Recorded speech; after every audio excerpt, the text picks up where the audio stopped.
दलीयकरणको चक्रव्यूहमा हाम्रा राज्यका संरचनाहरू कसरी फसेका छन् हामी सबै जानकार छौँ।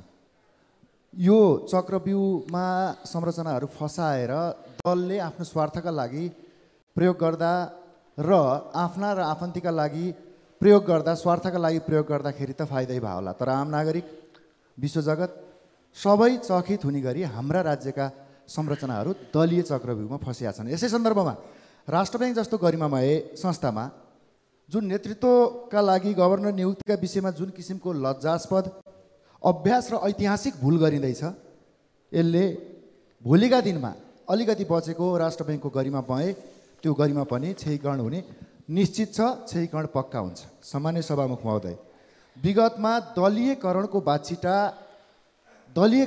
बाछिटा राष्ट्र ब्याङ्कमा पर्या थियो।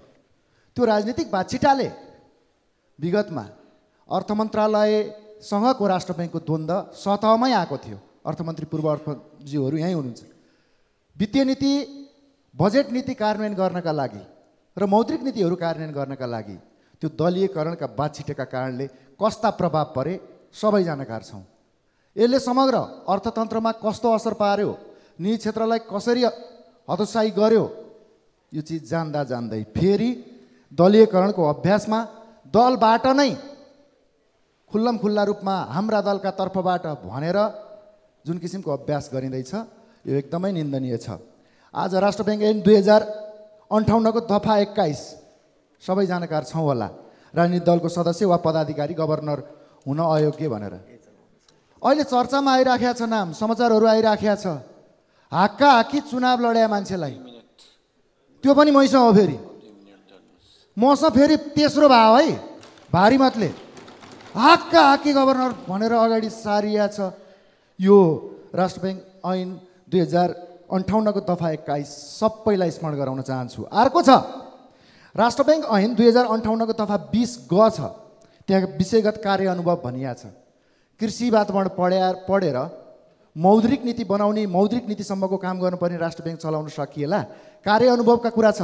कार्य अनुभव जो समाचारमा आइराखेका छन् पात्र, उहाँको कार्य अनुभव यो क्षेत्रमा कति पनि छैन, छँदै छैन। कता हो करारमा, कता कलेजतिर पढाएको कुरा चाल पाएको थिएँ, अलिअलि एमसिसीमा कन्सल्ट्यान्टको रूपमा पटक्कै काम गरेर चाल पाएको थिएँ। काम गर्नु भएको छैन उहाँले यो क्षेत्रलाई योग्यता पुग्ने गरी।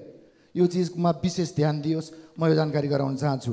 अर्को छ राष्ट्र ब्याङ्क ऐनको ब्याङ्क 2058 को दफा 20 उच्च नैतिक चरित्र भनिया छ। यो पो छ त रोचक त, यो पो छ त।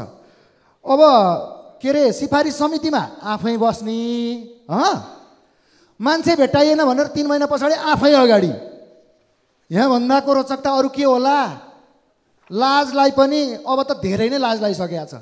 यसले यो नैतिकताको कुरा कहाँ, कसरी यो दफाको किन यो दफाहरूले बोलेका चिजलाई यसरी उपेक्षा गरिन्छ, ऐनहरूको किन यसरी उपेक्षा गरिन्छ?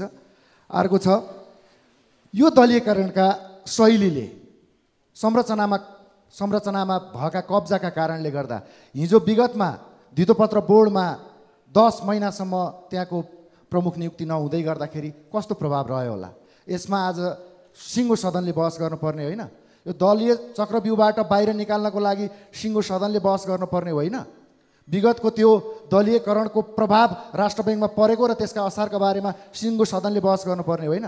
सम्माननीय सभामुख महोदय, म गठबन्धन सरकारलाई जे गर्नु छ 31 महिनासम्म गरिभ्याउनुहोस्, गर्नुहोस्।